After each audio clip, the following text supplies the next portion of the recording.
Assalamualaikum and a very good day.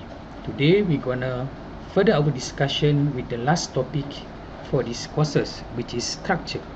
Again, you may refer into the provided slides by Dr. Tan. However, for the easier purpose and for the easier explanation, again I will refer to the same website that I refer when I explain the pointer. Okay,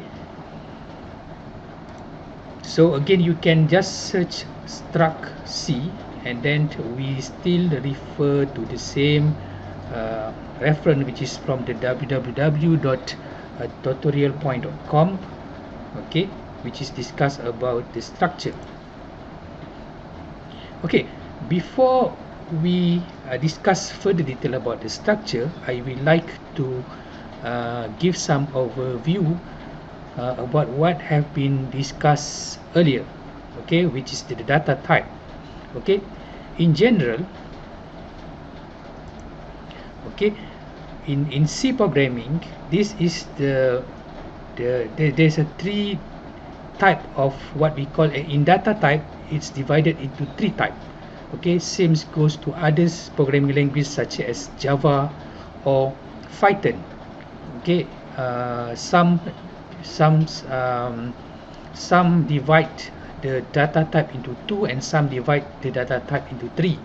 Okay, but those who divide the data type into two, they divided the data type into it consists of two things. One is a primary, or another one is a primitive. Okay, you may find out some people call this as a primitive. Okay, primitive, and the remaining group, which is this one, is called as a non-primitive data type.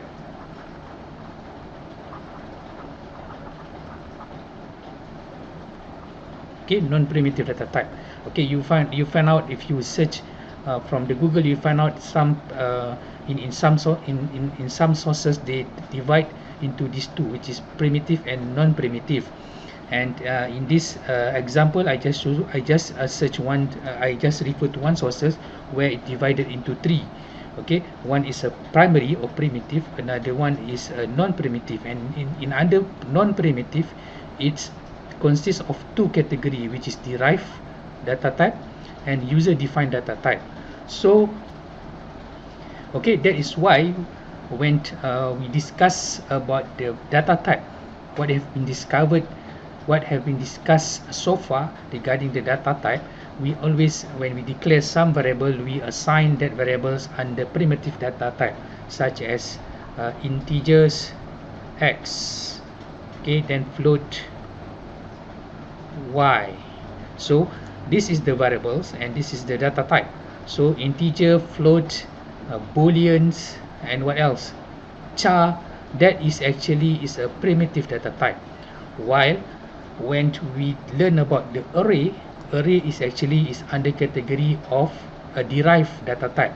Why they call it a derived data type is because this array is actually come from the derivation of the primitive data type. So that's why when you declare some array of integer, you always put integers x 50. So meaning that now is not a single number, it consists of integers of 50 numbers. So it's actually is array of integer. This variable is derived from the primitive data type, which is integer. And then we also have float. For example, float y 10. So meaning that you have a 10 set of numbers which is under category of floating numbers. So this array is actually can hold up to 8 numbers, which is the type of that number is the data type of that number is a floating.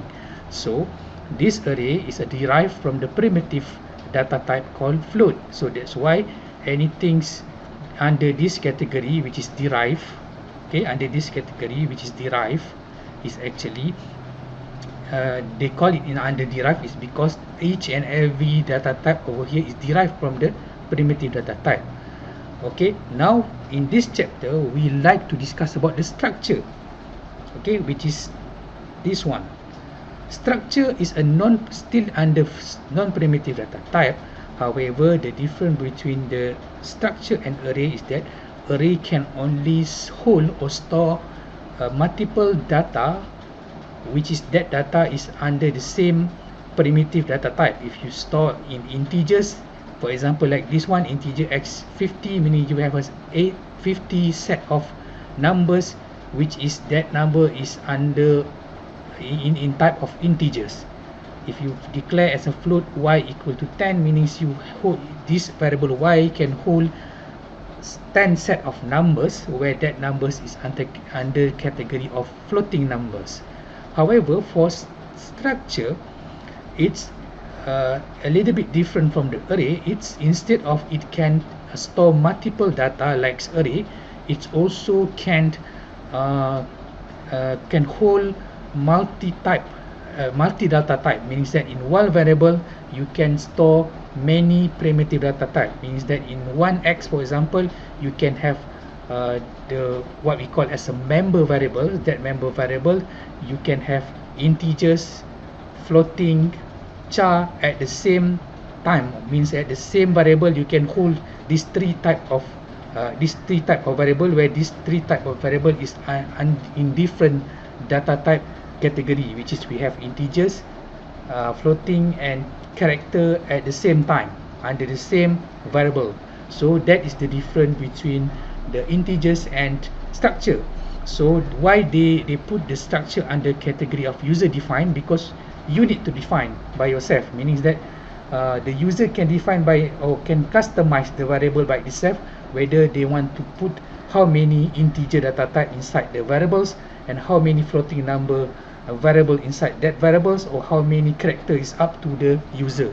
Okay, while the array it's not up to user, because you still have to fix with a certain data variables or certain data type. For example, integer, you only can have integer. You cannot change into floating like that. So if you want to float, then you need to declare as a float, then it's fixed just a array of float, only a set number of floating numbers inside the array category. But for structure, under one variables, you can consist of many data type inside one variables.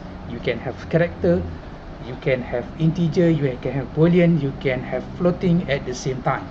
Okay, so later we will discuss about this one further.